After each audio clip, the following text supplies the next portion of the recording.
ذات بابرکات نے ارشاد فرمایا من یصرف عنہ یومئذ،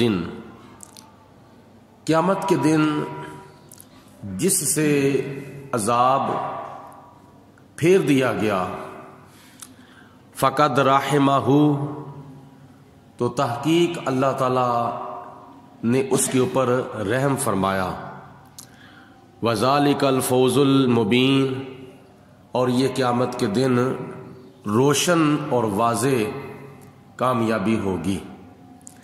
یعنی قیامت کے دن بڑے بڑے عذاب جو ہیں وہ کافروں کو، مشرکوں کو، مرتدوں کو، اللہ رسول کے دشمنوں کو دیے جائیں گے، لیکن جس نے دنیا کے اندر توبہ کی ہوگی، اپنے گناہ بخشوائے ہوں گے، اور جو گناہ توبہ سے معاف ہو جاتے ہیں وہ اس نے اگر توبہ سے معاف کرائے ہوں گے تو قیامت کے دن اللہ تعالیٰ اس سے اپنا عذاب جو ہے وہ پھیر دے گا، اور جس سے اللہ تعالیٰ قیامت کے دن عذاب پھیر دے گا تو اس کے اوپر سمجھو کہ اللہ پاک نے رحم کیا، اللہ تعالیٰ نے کرم کیا، اور یہ اس کی قیامت کے دن بہت بڑی واضح کامیابی ہوگی۔ ایک تو دنیا کے اندر گناہ سے توبہ کرنا بندے کے اوپر واجب ہے۔ کب واجب ہے؟ ہر وقت ہی واجب ہے، صبح بھی، شام بھی، دن بھی، رات بھی، خلوت بھی، جلوت بھی، کیونکہ ہمارا ممکن ہے کہ کوئی لمحہ بغیر گناہ کے گزرتا ہو، ورنہ ہر وقت سہون یا قصدن ہم سے گناہ ہوتا ہے۔ تو جب گناہ ہو جائے تو گناہ ہونے کے بعد پھر بندے کے اوپر توبہ جو ہے وہ واجب ہوتی ہے۔ تو جب بندہ اس واجب کو ادا کرتا ہے تو اللہ تعالیٰ اس کی توبہ قبول فرما لیتا ہے۔ جب توبہ قبول ہو جائے تو پھر وہ بندہ آخرت کے عذاب سے بچ جاتا ہے۔ صحابہ کرام رضوان اللہ تعالی علیہم اجمعین کے اندر یہ چیز کثرت سے پائی جاتی تھی کہ جب کسی سے گناہ ہوتا تھا تو وہ فوراً اللہ کے پیارے حبیب علیہ الصلوۃ والسلام کی بارگاہ میں حاضر ہوتے تھے، اور حاضر ہو کر کہتے تھے یا رسول اللہ ہمیں پاک کیجئے، ہمیں پاک فرما دیجئے۔ تو پاک کرنے کا مطلب یہ تھا کہ ہم سے یہ گناہ ہو چکا ہے، اگر ہمارے اوپر شریعت کی کوئی حد لگتی ہے تو ہمارے اوپر حد لگاؤ، تاکہ ہم دنیا کے اندر تو تکلیف، پریشانی، مصیبت برداشت کر لیں، دنیا کے اندر تو ہم سزا لے لیں، لیکن آخرت کی جو سزا ہے وہ ہم سے نہیں برداشت ہونی، وہ ناقابل برداشت ہے۔ حضرت ماعز نبی پاک علیہ الصلوۃ والسلام کے ایک صحابی تھے جن سے گناہ سرزد ہو گیا تھا، غلط کاری ہو گئی تھی، تو نبی پاک علیہ الصلوۃ والسلام کی بارگاہ میں حاضر ہوئے۔ حضور علیہ الصلوۃ والسلام نے آپ کو رجم کرنے کا حکم دیا، سنسار کرنے کا حکم دیا، کیونکہ شادی شدہ تھے، اور شادی شدہ جب غلط کاری کرے تو شریعت کا حکم ہے اس کو سنسار کیا جائے، اگر غیر شادی شدہ غلط کاری کرے تو شریعت کا حکم ہے کہ اس کو 100 کوڑے مارے جائیں۔ تو جناب حضرت ماعز رضی اللہ تعالی عنہ کو جب نبی پاک علیہ الصلوۃ والسلام نے سنسار کرایا تو اس کے بعد حضور علیہ السلام نے فرمایا کہ جاؤ اس کو غسل دو، اس کو کفن دو، اور جب اس کا جنازہ تیار ہو جائے، اس کی قبر کھودنے کے بعد تو مجھے پیغام بھیجو، میں خود آ کے اس کا جنازہ پڑھاؤں گا۔ حضور نبی پاک علیہ الصلوۃ والسلام کے حکم کے مطابق صحابہ کرام اس کی قبر کھودنے لگ گئے، اور اس کی تجہیز و تکفین کا اہتمام انتظام ہونا شروع ہو گیا، غسل دینے لگ گئے، کفن دینے لگ گئے۔ تو جب سب کام تیار ہو گیا تو نبی پاک علیہ السلام کی بارگاہ میں صحابہ نے عرض کی یا رسول اللہ جنازہ تیار ہے. حضور علیہ الصلوۃ والسلام تشریف لے جا رہے ہیں اور آپ کی آنکھوں میں آنسو بھی آ رہے ہیں. اور پھر کچھ دلوں کے اندر خیالات پیدا ہو گئے کہ یا رسول اللہ رجم بھی آپ نے خود کرایا ہے اور آپ خود آنسو بھی بہا رہے ہیں، اس کی کیا وجہ ہے؟ تو نبی پاک علیہ السلام نے فرمایا کہ اس کو جو میں نے رجم کرایا ہے یہ میرا عدل تھا، اب میں آنسو بہا رہا ہوں یا اس کے کیا نام ہے معاملے میں رو رہا ہوں تو یہ میری شفقت ہے، یہ میری محبت ہے.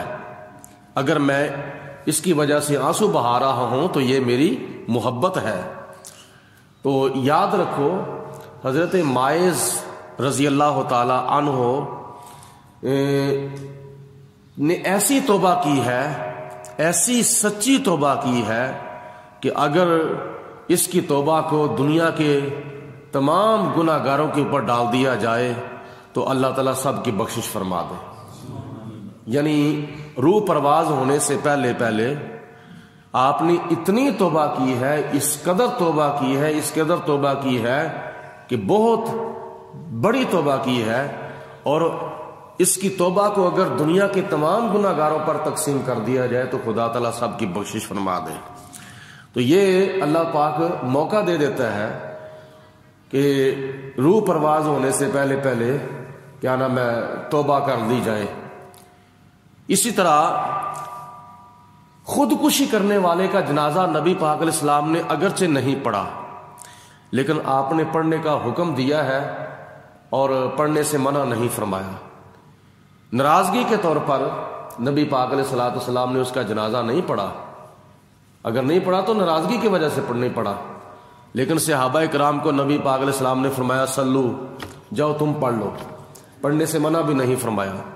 اس لیے کہ جنازہ پڑھنا اس کا ہمارے اوپر حق ہے، حقوق میت میں سے ایک ہمارے اوپر حق ہے کہ اس کا جنازہ پڑھا جائے.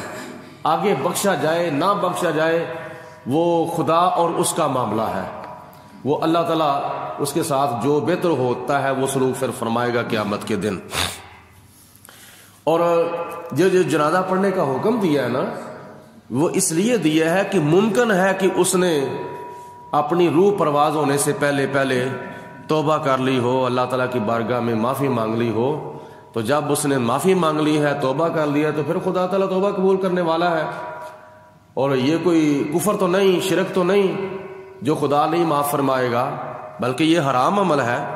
تو اللہ پاک کی ذات بابرکات نے یعنی یہ ایک ہمارے اوپر حق رکھا ہے. تو اس لیے کہ یعنی مرنے سے پہلے پہلے بندہ توبہ ممکن ہے کر لے تو اس کی توبہ کے بارے میں گمان کرنا چاہیے. تو اس طرح کی کافی واقعات صحابہ کرام کے ملتے ہیں کہ صحابہ کرام میں سے کسی سے اگر کوئی غلطی ہوتی تھی، کسی سے کوئی گناہ سرزد ہوتا تھا تو وہ اپنے آپ کو پاک کرانے کے لیے یعنی اپنے اوپر شرعی حد لگوانے کے لیے وہ بارگاہ مصطفیٰ میں حاضر ہو جاتا تھا. اور قرآن پاک میں اللہ تعالیٰ نے بھی ارشاد فرمایا ہے وَلَوْ أَنَّهُمْ إِذْ ظَلَمُوا أَنفُسَهُمْ جَاءُوكَ فَاسْتَغْفَرُوا اللَّهَ وَاسْتَغْفَرَ لَهُمُ الرَّسُولُ لَوَجَدُوا اللَّهَ تَوَّابًا رَحِيمًا کہ جب تم اپنی جانوں پر ظلم کر لو تو اپنے گناہ بخشوانے کے لیے نبی پاک علیہ الصلوۃ والسلام کے دروازے پر آ جاؤ. ارے کعبہ جا کر چلے آنے والوں در مصطفیٰ پر بھی جا کر تو دیکھو، خدا کی قسم ہے خدا بھی ملے گا، جبین عقیدت جھکا کر تو دیکھو. وہی نور اول وہی نور آخر، اسی نور سے ہے یہ ہر چیز ظاہر، نظر آنے والا نظر آ رہا ہے، نگاہوں سے پردے اٹھا کر تو دیکھو. یہ نبی پاک علیہ الصلوۃ والسلام کا در پاک ہے کہ جہاں ہم جیسے گناہ گاروں کو پناہ ملتی ہے. حضور علیہ الصلوۃ والسلام کے پاس آگے پھر اختیار ہوتا تھا، آپ چاہتے تو اس کو سزا دے دیتے، شریعت کے حد لگا دیتے، آپ چاہتے تو اس کو معاف فرما دیتے. یہ خدا کی ذات نے آپ کو اختیار دیا تھا. جیسا کہ ایک حدیث پاک میں آتا ہے کہ کسی صحابی سے روزہ ٹوٹ گیا اپنی بیوی کے پاس جا کر جب اس نے روزہ توڑ لیا تو بعد میں ان کو احساس ہوا کہ میرا تو روزہ نہیں رہا، میرا تو روزہ ٹوٹ گیا ہے۔ اب حضور علیہ السلام کی بارگاہ میں وہ حاضر ہو گئے۔ ہلک تو یا رسول اللہ، یا رسول اللہ میں ہلاک ہو گیا۔ نبی پاک علیہ السلام نے فرمایا کیا ہوا ہے؟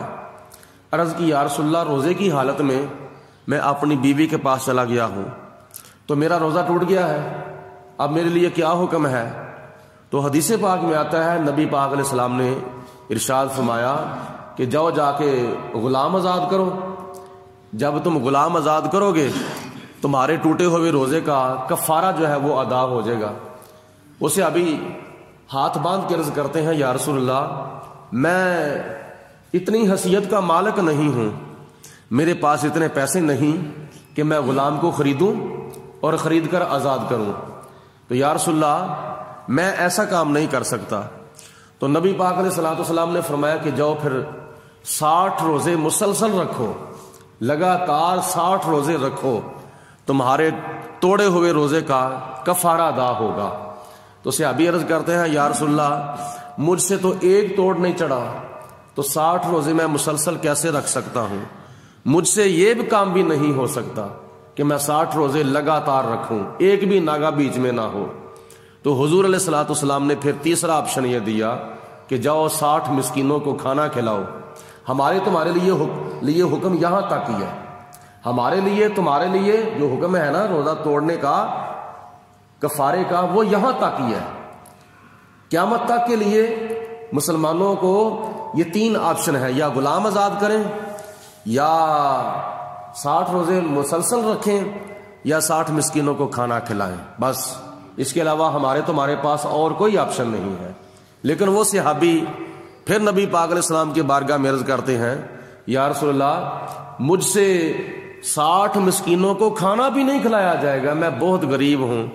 تو حضور علیہ الصلوۃ والسلام نے ارشاد فرمایا پھر بیٹھ جاؤ، اجلس، بیٹھ جاؤ۔ وہ صحابی بیٹھ گئے۔ تھوڑی دیر گزری تو ایک صحابی اور آئے، انہوں نے سر کے اوپر کھجوروں کا ٹوکڑا اٹھایا ہوا تھا۔ وہ نبی پاک علیہ السلام کی بارگاہ میں نذرانہ پیش کرنے کے لیے آئے، ہدیہ اور تحفہ پیش کرنے کے لیے آئے۔ یا رسول اللہ یہ میری طرف سے کھجوروں کا ٹوکرا ہے تو آپ اس کو قبول فرمائیں۔ یہ صحابہ کرام کا طریقہ ہوتا تھا کہ اپنے باغ کا پہلا پراگا جو تھا وہ ہدیے کے طور پر حضور علیہ السلام کی بارگاہ میں پیش کرتے تھے۔ اگر کوئی گائے بچہ دیتی تھی تو پہلا دودھ جو ہوتا تھا وہ حضور علیہ السلام کی بارگاہ میں نذرانے کے طور پر پیش کرتے تھے۔ اگر کوئی بکری دودھ دیتی تھی تو پہلا دودھ جو ہوتا تھا وہ حضور کی بارگاہ میں پیش کرتے تھے۔ یعنی صحابہ کرام حضور کی بارگاہ میں اس طرح کے نذرانے ہدیے تحفے دیتے تھے اور نبی پاک علیہ الصلوۃ والسلام ان کے نذرانے قبول بھی فرماتے تھے۔ اور حضور علیہ الصلوۃ والسلام نے فرمایا پھر بیٹھ جاؤ۔ جب وہ صحابی بیٹھ گئے، وہ کھجوروں کو ٹوکرا ایک صحابی لے کر آئے، عرض کی یا رسول اللہ یہ تحفہ قبول فرمائے۔ تو حضور علیہ الصلوۃ والسلام نے فرمایا وہ مسئلہ پوچھنے والا صحابی کھڑا ہو جائے۔ جب وہ کھڑے ہو گئے تو نبی پاک علیہ السلام نے فرمایا تمہارے لیے اور کسی کے لیے نہیں، صرف اور صرف تمہارے لیے یہ مسئلہ خاص ہے، تم یہ کیا نام ہے لے جاؤ کھجوروں کا ٹوکرا اور جا کر غریب مدینہ شریف کے اندر جتنے بھی غریب ہیں ان سب کو جا کے تقسیم کر دو، تمہارے ٹوٹے ہوئے روزے کا کفارہ جو ہے وہ ادا ہو جائے گا۔ تو صحابی پھر عرض کرتے ہیں یا رسول اللہ آپ نے مجھے یہ حکم دیا ہے کہ یہ ٹوکرا کھجوروں کا مدینے کے غریبوں کے اندر تقسیم کر دو، تو یا رسول اللہ مجھ سے بڑھ کر تو مدینہ شریف کے اندر کوئی غریب ہے ہی نہیں، جتنے بھی غریب ہیں مدینہ شریف کے اندر ان سب سے بڑھ کر میں غریب ہوں۔ تو پھر نبی پاک علیہ السلام نے فرمایا کہ یہ ٹوکرا لے جاؤ، خود کھا لو، اپنے بیوی بچوں کو کھلاؤ، تمہارے ٹوٹے ہوئے روزے کا کفارہ ادا ہو جائے گا۔ یہ نبی پاک علیہ السلام کو اللہ پاک کی ذات بابرکات نے اختیار دیا ہے، جس کے لیے آپ چاہیں شریعت کے حکم کے اندر آپ ترمیم کر سکتے ہیں اور جس کے لیے نہ چاہیں نہیں کر دے۔ تو یہ حضور علیہ الصلوۃ والسلام کی یہ حاکمیت ہے، اللہ پاک نے اپنے محبوب علیہ السلام کو حاکم دو جہاں بنا کر بھیجا ہے۔ 5ویں پارے میں اللہ تعالیٰ نے فرمایا فلا وربک لا یؤمنون حتی یحکموک فیما شجر بینہم، اے میرے محبوب مجھے آپ کا رب ہونے کی قسم ہے، اتنی دیر تک یہ کامل و مومن نہیں ہو سکتے جتنی دیر تک آپ کو اپنے تمام معاملات میں حاکم تسلیم نہ کریں، منصف تسلیم نہ کر لیں۔ تو یہ حضور علیہ الصلوۃ والسلام کا اختیار تھا، آپ جس کو چاہتے معاف فرما دیتے، آپ جس کے لیے چاہتے شریعت کے اندر، شریعت کے قوانین کے اندر آپ ترمیم فرما دیتے، آپ جس کے لیے چاہتے اس کو آپ معافی فرما دیتے۔ تو یہ ہے بارگاہ مصطفیٰ۔ اللہ پاک کی ذات بابرکات نے فرمایا کہ جب تم اپنی جانوں پر ظلم کر لو، میرے محبوب علیہ السلام کی بارگاہ میں حاضر ہو جاؤ، تمہیں معافی کا پروانہ مل جائے گا۔ تو ماہ رمضان المبارک کے اندر بھی توبہ کی جاتی ہے، یہ صبر کا مہینہ بھی ہے، یہ توبہ کا مہینہ بھی ہے۔